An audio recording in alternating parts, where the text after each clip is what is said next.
I'm in the New South Wales Hunter Valley, one of 3 regions in the state that was affected by these catastrophic conditions yesterday. That included Greater Sydney, an area to the south of Sydney, and this area here. Now, this is the township of North Rothbury. And yesterday, it's believed here, detectives are investigating that a fire was deliberately lit. The fire raced through the forest here. These conditions are extraordinary given how dry it is here. There's been very little rain. Much of the state is in drought, and the winds were very high. The temperatures were pushed to the high 30s yesterday. Firefighters were able to stop the fire from spreading. They brought in fixed-wing aircraft and helicopters to drop water at the critical moment. But their resources are really stretched. There are major fires still burning out of control in the north of the state, and those conditions are predicted to get even worse again over the weekend. For now, this report from Alex Thompson. An incendiary front which would stretch from Plymouth to Aberdeen. A fire crew video conveys what the official rating of catastrophic bushfire means. Today, the commanding officer gave his latest assessment. We had 300 new fires to deal with over today. Some started and were dealt with very rapidly. Others stayed around for a few hours, and indeed others we're still dealing with. But it was an extraordinary effort right across the at-risk areas. The firefighters, the extraordinary rate of attack, the rapid response, and the use of aircraft made a significant difference in bringing so many of them under control. Inland to the west, the sun side of the walls of fire. Seaward to the east, the smoke side, Sydney Harbour gone sepia. Thousands displaced, over 600 schools shut, more than 150 homes destroyed by at least 70 fires, 45 or more still out of control. And all of it much earlier in the season and much bigger. And all of this predicted by climatologists after 3 years of drought. So the writing's on the wall, or on the sign. Despite the fact that we live in a rainforest, we've always been aware that with the changing climate, we're prone to bushfire, and we thought one day it might come to this, where the virgin rainforest might start burning, and it's just started. But Amanda's Prime Minister won't mention climate change. In a country hell-bent on exploiting the biggest export coal reserves on the planet, he's all about thanking people for responding to the mess, not answering questions about what's causing it. We're still a long way from being out of the woods on this one. What I've been particularly impressed by over the last few days has been the level of preparations that have been put in place to prepare for this day. So this week, Australia. Earlier in the autumn, it was California, yes, California again. Before that, fires across the taiga, the planet's largest forest, ablaze across northern Russia. Even as the Amazon was, yet again, burning at the hands of illegal ranchers. Australia, Russia, Brazil, USA, Morrison, Putin, Bolsonaro, Trump. Ever feel there's a pattern? Is nature visiting vengeance on leaders who would ignore her science? As Alex was saying, public reactions to these fires, both from those within government and those directly affected, really drawing sharp lines in the debate over climate change here. But it's not just the fire season that's in frame as far as that goes, it's conservation as well. We've been to Queensland, where the Great Barrier Reef is coming under increasing threat from climate change. At the exact same time, the Australian government has approved a new coal mine in the Galilee Basin, with more planned, an area with billions of tonnes of thermal coal. It's an issue that drove the last election here, the coal-fired government of Scott Morrison winning, with the promise of more jobs and development for those in danger of being left behind, but all at a price, according to scientists on the reef. The state of Queensland is doubly blessed. Its coastline fringed by a wonder of the natural world, the largest living structure on Earth, the Great Barrier Reef. And deep in the state's interior, miles upon miles of coal reserves just begging to be dug up. But the expansion of one threatens the other with extinction. The government of Prime Minister Scott Morrison has picked a side. This is coal. Don't be afraid. He's the one with the lump of coal in his hand. Knows the rule on crops. It's coal.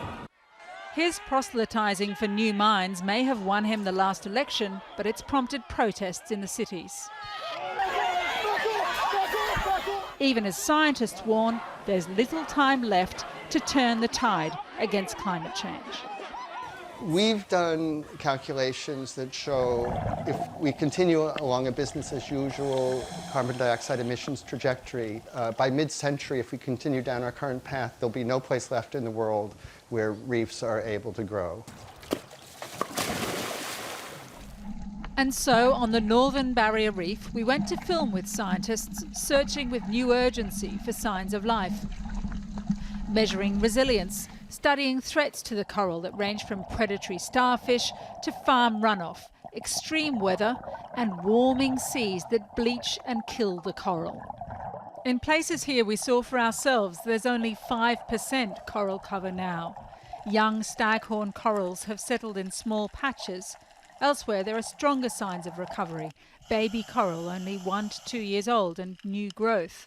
But the scientists are yet to see the kind of diversity in marine life and families of coral that once thrived here. The reason this site is particularly significant is it's one of our long-term sites to monitor butterfly fish. And we used to get over 19 species on the transects here. Now we're lucky if we find 6. That's species. So we've lost a lot of fish. A warm water event in 2016, when average temperatures rose above the highest ever recorded, left 81% of the coral on this northern part of the reef severely bleached. A third of all shallow water coral was lost. And then in 2017, so just a year later, another marine heatwave brought even further devastation to the northern 2/3 of the reef. Last year, there was a 90% decline in new coral forming. Marine ecologist Cassandra Thompson was among those who surveyed the wreckage. It's really disheartening, and it's not so much that, it's after the fact when people don't believe you, that's really hard. And people still go, oh no, but someone said that it's fine, and I'll argue with you, and you're like, oh no, it wasn't fine, it's very sad. It's crystal clear in the latest Great Barrier Reef Outlook report. It's downgraded the outlook for the coral reefs from poor to very poor, citing climate change as the biggest threat to the system. Our carbon dioxide emissions are very clearly damaging the reef. Professor Ken Caldera fears without urgent political and social change, it might already be too late to save the reefs. He's stunned by recent decisions to approve new coal mines in Queensland. For a modern Western industrialized society to be expanding its fossil fuel infrastructure at this point seems to me completely crazy, and to me it's as if you might as well take a knife and run through the great museums of the world slashing paintings. Australia has the most valuable coal export market in the world, last year worth more than £36 billion. More than enough to cover a fine dining experience for 1,000 executives of the resources industry in Brisbane recently. On the menu, Moroccan lamb, McLaren Vale Shiraz and an Australian Prime Minister. How good is mining for Australia? He'd come to tell them he'd cracked down on what he called the new breed of radical activism and the unfair targeting of the fossil fuel industry, which perhaps explains the reaction from the crowd when we asked a question. Prime Minister, my name's Kylie Morris. I'm a correspondent for Britain's Channel 4 News. I'm just wondering, given the efforts that other nations are making to reduce their carbon emissions, and given that places like the Great Barrier Reef are, we know, under threat from climate change, your own government has issued an outlook report saying that climate change poses the greatest threat to the reef. How can Australia justify opening new coal mines at this time in the Galilee Basin? Thank you. Because we've got the best mining industry in the world that understands how to do this job properly and to do it sensitively and to care for the environment, because they're in a country which has a serious plan to address climate change. Australia's doing its bit, but Australia's not going to write a blank cheque with its own economy on this issue, which requires action from right around the globe. We're doing our bit. We'll continue to do our bit. The resources industry will continue to do its bit. And I would encourage you, while you're here, I don't know whether you're a resident here or not, or you're just visiting, but there's plenty of other information I'm sure we can share with you, which might be able to inform you on these matters. In an effort to get better informed, we went to mining country to interview coal crusader George Christensen MP. It's about opening up the Galilee Basin, a new coal basin. And obviously there are a lot of people out there that don't want that to happen if climate change is causing the reef to deteriorate. Well, that's what your own government's report says, the Barrier Reef Outlook report released 2 months ago. So if climate change is causing the reef to deteriorate... Do you not accept that climate change Well, I'm just starting a sentence. If climate change is causing the reef to deteriorate, then, as I said, displacing the coal that would otherwise come out of Abbott Point with coal that comes out of India or Indonesia or Mozambique or wherever, I mean, nothing's going to change. While Australia prepares to dig up the coal that someone else would if they didn't and ship it somewhere else to be burned and send megatons of carbon emissions into the atmosphere, out on the reef, the scientists can show you the damage already done. For it to recover, what it needs is time without more disturbances. And that's something it's very unlikely to get. As temperatures increase, it's predicted there'll be another bleaching in the next few years. The average return time for warm water events has reduced from every 10 to 15 years to every 2 to 3. Even the fastest growing coral is only growing at like 10 centimetres a year. Right. So to cover this area with coral again is going to take a good decade or so.